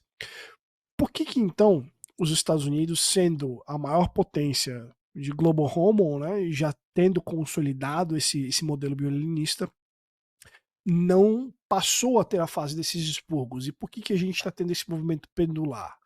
Bom, da forma com que eu entendo, e me baseando inclusive na própria exposição que o Spandrel faz, a questão é que, no meados dos anos 2000, houve a tentativa de estabelecimento do poder absoluto através da guerra ao terror. O Estado policial americano que surgiu depois da guerra ao terror era o modelo de Estado policial que consolidaria o poder absoluto. Só que teve uma pedra no sapato, né, que era algo novo e imprevisto, que foi a rede social. A rede social permitiu que fosse quebrada esse poder de vigilância, que, principalmente através de controle das universidades, controle da informação, controle da imprensa, e permitiu com que houvesse a circulação de discurso diferente do discurso do partido, o que quebrava essa hegemonia, né? Ou seja, você impede o estabelecimento desse poder absoluto. A questão é que os Estados Unidos eles não conseguem realizar ainda esses expurgos para que dentro das cadeiras, das fileiras do partido, os melhores possam subir, né? E aí você tem o estabelecimento do regime hegemônico de esquerda a partir dos melhores. E é por isso que a gente vê essa questão da crise de competência de maneira muito sentida nos Estados Unidos, e isso inclusive é o que eu uso para explicar essa crise do que se chamou essa crise do woke. Por quê? Porque como todas as instituições elas foram infectadas por pessoas extremamente incapazes, né? Então, o cara que passou a ser roteirista de Hollywood, o cara que passou a ser roteirista dos quadrinhos, que passou a desenhar joguinhos, todos esses caras eles são, acima de tudo, extremamente incompetentes e eles não conseguem mais propagar a ideologia de forma efetiva. E isso a gente citou no nosso episódio, né, que a gente fala sobre o Goy Slop, né, que foi o nosso episódio 2. Né? Então, com essa turma que não consegue mais promover essa hierarquia de valores para consolidar essa coalizão das margens, você começa a ter esse falling out. Você passa a não ser mais tão. O seu poder de convencimento diminui. E a gente sabe que assim, a fábrica não pode fechar, né? Até mesmo porque, em larga parte, muito daquilo que se teoriza a respeito do bioleninismo, que tem também origem numa teoria de um psicólogo evolutivo que ele chama de spiteful mutants, né? Ou seja, são os mutantes ressentidos, ela tem base biológica. Então também é uma turma que, em larga parte, tem dificuldade de se reproduzir. Então, se você for mais normalzinho, você consegue, excetuado questões relacionadas a problemas de natalidade, mas você se reproduz ele não. Até mesmo porque, como diria Levi Fidelix, órgão excretor não reproduz. Então, eles perdem esse poder de renovação. E isso, para mim, através da leitura do ensaio do Spandrel, dá uma explicação muito clara e, inclusive, refuta a percepção de muitos dentro da direita oficial de que esse anti-woke, na verdade, vem de um contra-ataque grassroots, né? Ou seja, orgânico, que a partir do mercado de ideias começa a vencer porque são melhores. Acho que não, acho que assim, regimes não são depostos, né? Regimes caem. Então é isso que a gente está vendo dentro desse modelo, ao invés de efetivamente uma vitória. E, inclusive, é um movimento que já está tomando passos para sua renovação. Então, por isso, está passando a admitir a entrada de pessoas de competência. Só para completar essa questão do Estado policial americano, que começou com todo o escalonamento da guerra ao terror, se instituiu aquela lei patriota, né? USA Patriot Act, que basicamente ampliou de forma magnânima os poderes do governo dos Estados Unidos em questão de vigilância, coleta de dados, enfim, pasmem, justamente para o que eles consideravam suspeitas de terrorismo, ou seja, basicamente era interceptação de ligações e comunicações eletrônicas sem mandato judicial tradicional, em certos contextos, enfim. Acessos a registro financeiro, ou seja, o sigilo bancário foi para casa do caralho. Buscas de domicílios sem notificação imediata, o famoso Snake and Peek. Então, assim, você tinha... muita gente fala, os Estados Unidos é um modelo de país que eu quero para o Brasil, que eu quero viver. Assim, você comparando com o Brasil, o país que você mora, tudo bem. Tem certos pontos. Agora, também não vem com aquele delírio magnânimo de que é um paraíso. Não funciona bem assim, né? Não funciona bem assim. Principalmente de toda a nojeira que os Estados Unidos hoje promove ainda. E o que eu vejo é que, assim, os Estados Unidos, eles querem fazer eles estão prontos para mudança de patamar, né? Eles precisam resolver essa crise de competência através dos expurgos das filas do partido. Aliás, breve parênteses, se vocês procurarem no YouTube diversas primárias, diversas reuniões que ocorrem no Partido Democrata, é o maior hospício a céu aberto que você vai ver. E, inclusive, você vê a disputa em tempo real na escala da interseccionalidade para as pessoas trazerem para si o status de quem é o mais marginalizado. Então você tem o gay que fala em cima da mulher negra, aí você tem o travesti, aí você tem o autista. Eu não estou exagerando, eu estou descrevendo um vídeo que eu vi, tá? E a questão é que o partido não consegue sobreviver dessa forma. É impossível.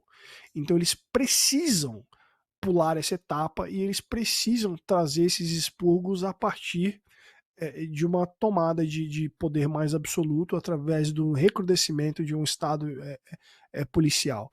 E não curiosamente, nas últimas semanas, o que tem estado mais em voga nas discussões online, pelo menos nos círculos que eu frequento, é justamente a introdução da internet identificada. Então você está vendo comissões europeias e americanas trazendo a noção de que você não poderá mais acessar a internet se você não tiver sua identidade associada, né? Então, aí fala, mas não existe anonimato, enfim. Não, amigo, é que assim, eles querem interferência em tempo real, porque uma coisa é você, vou mandar uma intimação para que me dê o IP do cara, para eu descobrir quem que é, se o cara não sabe mascarar a identidade dele online, para eventualmente pegar, enfim. Não, eles não querem nada disso. O que eles querem é interferência assim, real, em tempo real, para assim, o Ronaldinho tá falando, eu não gostei do que ele falou, eu sou um comissário, eu consigo imediatamente identificá-lo lá no terreiro, lá no barrão de Recife, achar ele lá e falar assim, ó, o cara está acessando lá, mande a polícia agora prender ele. É isso que eles querem. Isso, inclusive, já ocorre em menor escala, obviamente, né, para as pessoas que se identificam e tal. Isso ocorre no Reino Unido. Isso você tem cara que tá usando a internet, fala uma groselha lá, bate num órgão de polícia, os caras mandam força-tarefa de resposta rápida para casa do sujeito. Na pandemia, se não me engano, teve isso. Na Alemanha tinha um professor, ele estava fazendo uma live questionando, não era nem em si as vacinas, mas toda a forma como estudo e aprovação de todas aquelas agências de proteção e saúde, enfim, estavam fazendo isso. Né? E ele estava só usando exemplo que as patentes das vacinas para o HIV às vezes demoram 10, 15 anos numa fila para ver uma análise, para ter alguma coisa, justamente por todo esse cuidado. E aí, na da Covid, não, era uma necessidade rápida e estava se aprovando como se aprova, como se abre um MEI aqui no Brasil, em 30 minutos, de forma rápida. E aí, simplesmente, na live do cara, chega a polícia, invade, derruba a live, pega ele na parede, algema, ele sai algemado. Isso acontece em tudo que é canto. Na China, você consegue ver alguns vídeos assim do pessoal usando Às vezes não é nem fazendo comentário político, mas usando uma rede social proibida pelo partido. O cara não souber mascarar isso, invadem a casa dele e levam ele preso. É isso que eles querem para cá. Então eu vejo de forma até pessimista, porque não seria pessimista se eu acho que se a leitura do nosso lado fosse um pouco diferente. Porque eu vejo efetivamente grandes números de pessoas altamente influentes declarando vitória, né? E o que na verdade eu vejo é que existe um recuo estratégico, né, em que o partido e em que o regime está reformulando a sua ideologia, porque até isso eu cheguei a compartilhar isso à época. Tem um texto muito legal do próprio Curtis Yarvin que ele fala, né, o que anima o militante, né? O que anima o partido para promover sua ideologia, para conquistar poder? Ele diz que é um diferencial ideológico entre a elite e a peãozada. Então, a elite ela precisa ser muito mais avant-garde em termos de ideologia do que o peão, para gerar uma noção aspiracional. Ou seja, o cara ele tem que desejar ser como a elite que ele quer emular, né? E o problema é que dentro do esquerdismo e dentro do esquema bioleninista que se tornou universal, o tiozinho da cantina e a gorda do RH têm o mesmo valor.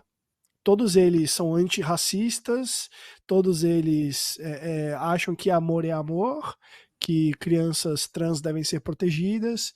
Então, assim, across the board, né, em todos os níveis da ideologia de esquerda, as pessoas já não têm mais para onde radicalizar a ideologia para promover essa força de movimento, né? Então, o que a gente vê agora na verdade, um movimento de reformulação ideológica, e por isso que você vê, pelo menos é a leitura que eu faço, né? Você vê em marcas americanas, o jeans da Sydney Sweeney, coloca a lourona lá com os peitão para fora, tal. Nossa, agora eles são conservadores. Na verdade, não. Na verdade, eles só precisam atrair o público competente para que eles possam expurgar a turma mais marginalizada para que eles possam tocar o regime que eles conquistaram, né? Porque as universidades são deles, as grandes empresas são deles, a burocracia é deles. Então, assim, onde está a vitória nisso, né? Basicamente, ou seja, é uma guerra civil fria, né? A guerra civil fria, eu diria. Porque ao passo que você ainda tem muitos bilionários não alinhados, ou pelo menos que não aparentam como o próprio dono dessa rede social, muitos redutos conservadores armados, você tem uma tradição de liberdade de expressão nos Estados Unidos muito mais forte que a Europa. Eu acredito que ainda não está sendo um expurgo de forma sistemática e magnânima como o Stalin fez, como a China fez, e etc. Né? Não tem, eles não conseguem. Na verdade, eles não conseguem. Eles ainda precisam isso aí. Você tem redutos de. Pronto, eu vou dar um exemplo incrível que aconteceu. Eu acho que foi, não sei se foi no Arkansas ou foi no Missouri, que simplesmente decidiram que os comércios tinham que ser fechados. Logo isso no começo de 2020, né, na pandemia. E aí a milícia local, e por milícia, por favor, não entendam o termo jeca brasileiro, do ex-policial que comanda o ponto de gás e tráfico de drogas. Literalmente a milícia é a comunidade armada, né? E justamente servia para defender em outras partes. Na época, no começo, né, da República Americana, servia justamente para chegar de forma mais rápida contra o invasor inimigo, onde o exército americano, o exército nacional, a unidade nacional não conseguia chegar com certa facilidade. Esse era o conceito principal de milícia. Então você vê ainda dessa forte tradição de armamento, de liberdade. Os caras foram lá nesse congresso, nesse parlamento, e disseram: vocês aprovarem isso aí, a gente vai chegar às vias de fato. E aí você percebe que, opa, quem manda, né? Quem diz as regras do jogo é quem tem o poder de fogo. Então, O que não pode acontecer aqui é uma população desarmada, é como eu estava conversando com o Dr. Misógenes aí sobre a questão da diferença do porte e do posse de arma. Eu, principalmente, a favor do porte de arma, inclusive até ostensivo, né? Embora a parte surpresa seja uma boa, né? Você nunca deve dar a entender ao outro que você está armado. Mas aqui no Brasil isso é loucura, né? Discutir isso, né? Quem tem é justamente com aquele documento do policial, né? Que é a funcional, se eu não me engano. E se alguém tiver ainda o porte de arma, não sendo isso, é uma nulidade estatística. Então você não tem como invocar, né? Você não tem como trazer esse sentimento para o brasileiro. O brasileiro é um cordeiro ao redor de vários lobos. Então, infelizmente, você chega nesse problema. E o pessoal cita, né? O Elon Musk, que é um personagem que ele é curioso, né? E eu acho que ele é pouco compreendido. Caras como Musk, Peter Thiel, eu não acho que eles são.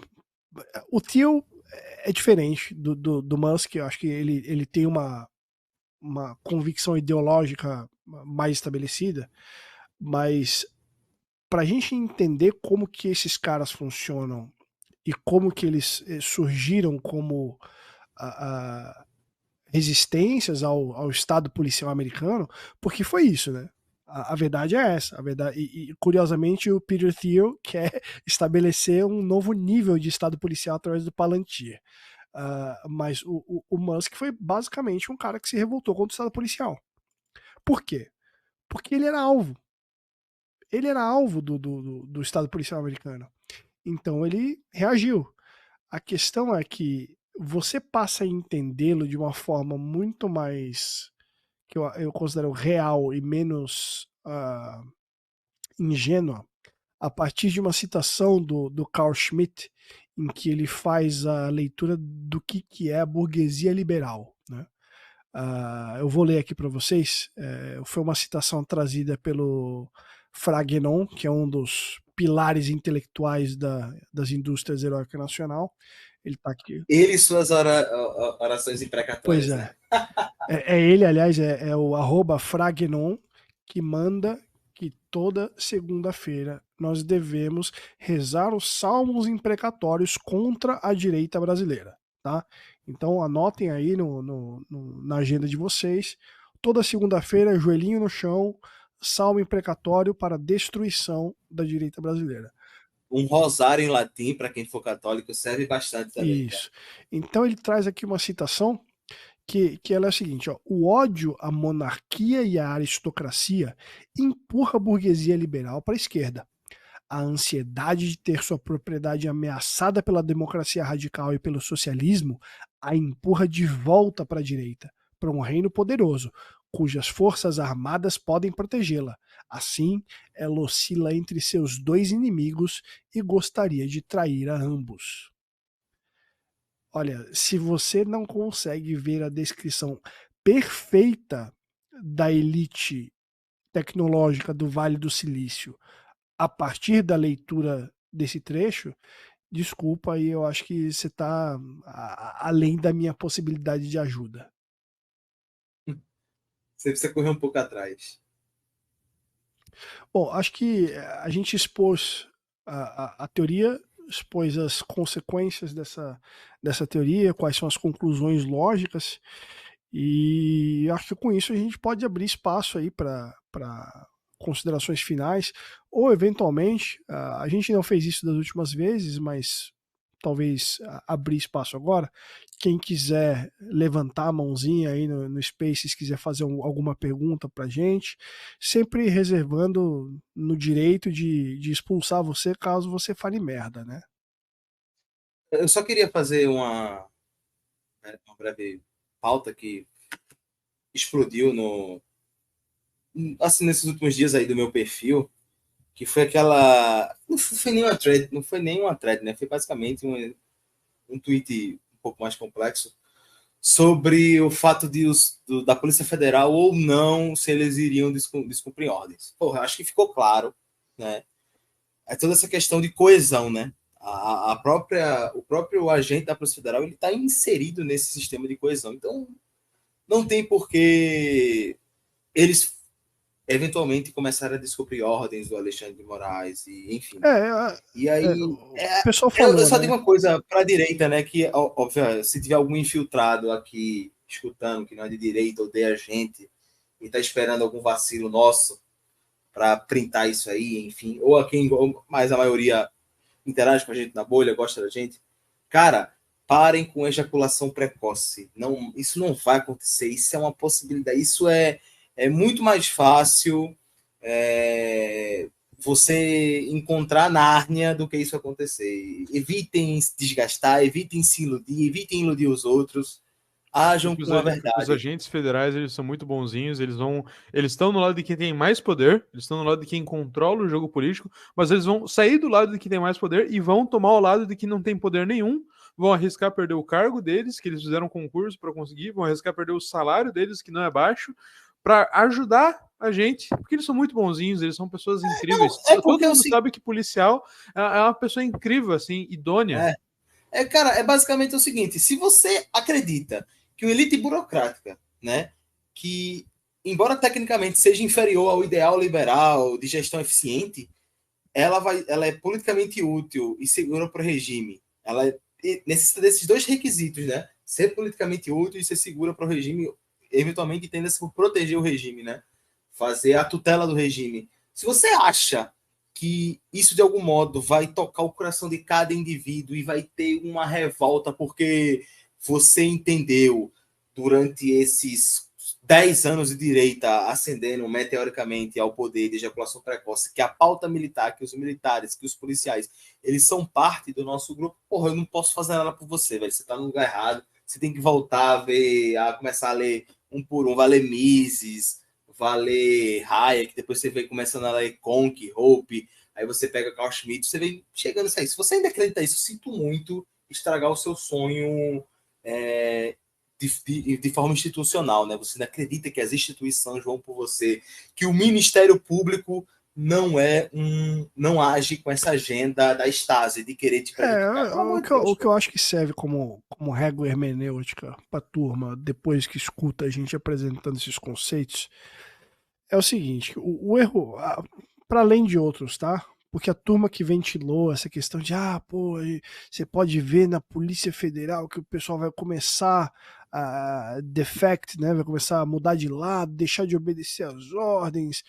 Assim, quem falou isso é um imbecil completo, é um retardado mental que deveria ser espancado quando visto na rua, né? Só para ver se vira gente.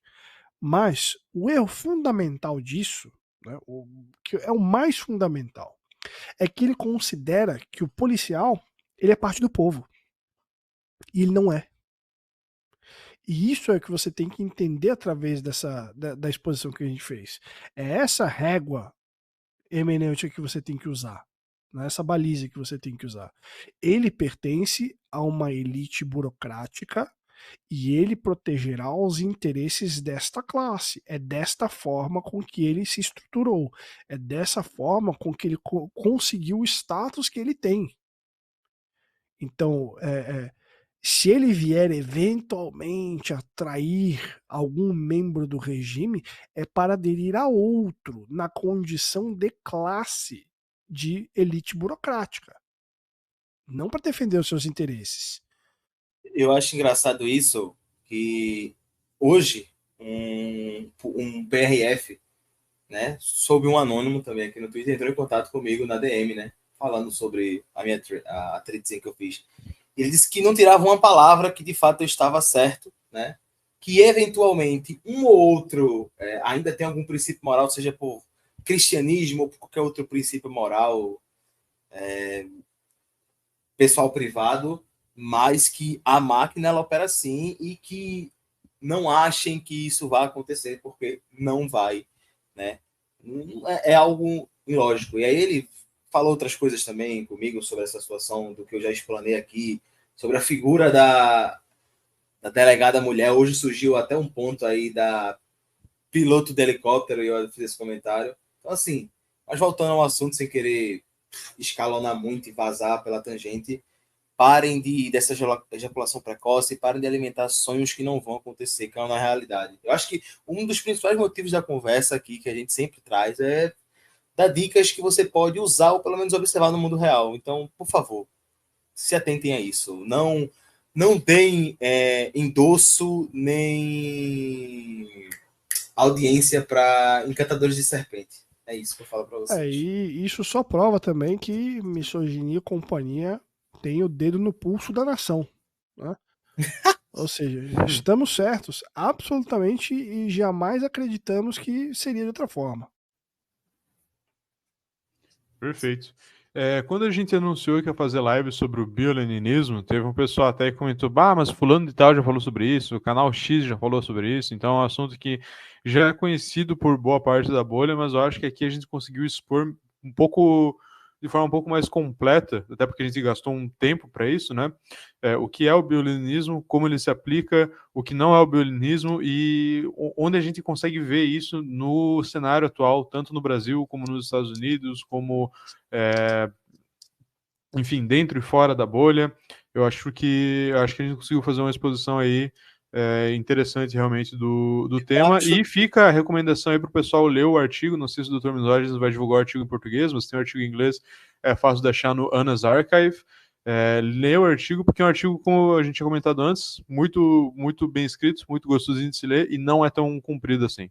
Eu acho que está na hora do jabá, Glauber, do podcast que a gente vai subir, tanto esse episódio, e também antes do Glauber anunciar o podcast que a gente sobe, eu quero fazer um apelo, não é nem um apelo, é um jabá indireto, que caso vocês detestem ler por algum motivo, gostem só das figuras, esse artigo está muito bem traduzido no canal Adeus Atlântida. Esse cara é um cara da bolha, inclusive, algumas pessoas seguem ele, eu não sei se quem está aqui, mas seguem ele. Ele tem um perfil até relevante, é um perfil ativo, só que pelo que eu vi, ele não interage muito a ponto feito a gente, né? De escrever, de dar retweet, ele só dá uns RT e não fala nada. Mas tem no YouTube esse artigo, é fácil achar. Adeus Atlântida, Bioleninismo, está dividido em 6 partes de 12 minutos cada, vale muito a pena ver. E agora o Glauber, por favor, faça o jabá do seu podcast. Que Perfeitamente. Eu tenho um canal no YouTube, talvez você esteja ouvindo essa live no futuro pelo canal do YouTube. É o canal Hiperbóreos. Lá estão ocupadas as outras lives que a gente fez aqui no Twitter, os outros spaces, e também alguns outros vídeos sobre temas interessantes, como por exemplo a biografia do Ungern von Sternberg, Vulgar Wave. Tem 2 vídeos sobre o BAP, um que a gente fez e um que eu já tinha feito um tempo atrás. Então, quem quiser saber mais sobre o Bronze Age Mindset, tem bastante material lá. É um canal, em modéstia à parte, bem interessante, então dê uma conferida. E essa live, para quem quiser reassistir depois, ou para quem pegou só o finalzinho e quer assistir ela inteira depois, vai ser upada nesse canal aí no futuro. Então, o canal Hiperbóreos no YouTube. Legal, pessoal. Eu acho que a gente... Será que dá para fazer essa interação com o pessoal levantar a mão? Bom, eu falei, ninguém levantou, mas assim, fica aí mais uns 5 minutos para quem quiser de repente levantar a mão, quiser fazer alguma pergunta. Mas sigam então, quem já não seguir, siga @Dr. Misógenes, siga Ronaldinho Ropa, @bloggers, para vocês estarem dentro da discussão. Todo mundo aqui é acessível, é gente como a gente. Embora ligeiramente melhor do que vocês, mas gente como a gente. Só não venham já. Não achem que vocês vão escrever os maiores absurdos, a gente vai dar palco para maluco. Mas, claro, eu trato as pessoas online como eu trato na vida real. Se você falar merda pra mim, eu não vou te tratar como uma pessoa normal. Eu não vou responder, né? Mas assim, DM aberta. Quem não. Eu vou abrir minha DM, tá? Mas, quem não manda groselha, eu respondo. Quem não fala imbecilidade, eu respondo. Então é só isso. Seja normal e tome água. Inclusive tem umas pessoas aqui no Space bem relevantes aqui na bolha, que eu adoro consumir o conteúdo quando posta. O Pampinelas é um perfil maravilhoso. Um dos melhores da rede. Outro é o Fábio. E outro é o Fábio. O Fábio tá aí desde o começo da live, eu agradeço. O Fábio tem um perfil gigantesco aí, assim, em comparação ao nosso, né? 13 mil seguidores. É um cara que tem uns insights maravilhosos. Ele mora no Canadá, ele é bom para fazer os contrastes da merda que a gente tá inserida e na merda que estão inserindo o Canadá pouco a pouco lá fora. É bom, Não, pra Fábio, seguir aí. inclusive, já para ficar avisado aí, que não sei se ele tá ouvindo ou se ele deixou para prestigiar, mas se ouvir depois também já fica avisado. O Fábio, eu vou querer convidar para falar com a gente aqui. A gente vai escolher um tema e a gente vai trazer o Fábio aqui para dividir as experiências dele aqui, que pelo menos do pessoal que eu tenho contato da bolha, Então legal, ele tá é um ouvindo. dos caras mais sérios aqui da turma, né? Acho que essa é a melhor definição, é um cara sério. Não é moleque, não fica falando groselha, e é um cara que quando ele fala, ele sabe o que ele tá falando, ele tem uma ideia do que ele tá falando, ele diz por quê, ele explica. Então, assim, é um cara que ele é absolutamente diferenciado naquilo que diz respeito à crítica cultural, crítica social, as coisas que a gente acompanha por aqui. É um cara que está antenado nos assuntos que a gente gosta. Então, é um cara que, assim, 100%, convido vocês a seguirem. Quem entrar na lista vai ver aí, @F4B10RMS, é Fábio escrito em Leetspeak, né? É Fábio RMS. Sigam lá o Fábio também. Acho que ele tá com o perfil aberto, ele costuma fechar. Ah, não, tá fechado. O Fábio vai ter que aprovar lá, vai ver um monte de. Vai ter que passar por um tribunal de heteroidentificação.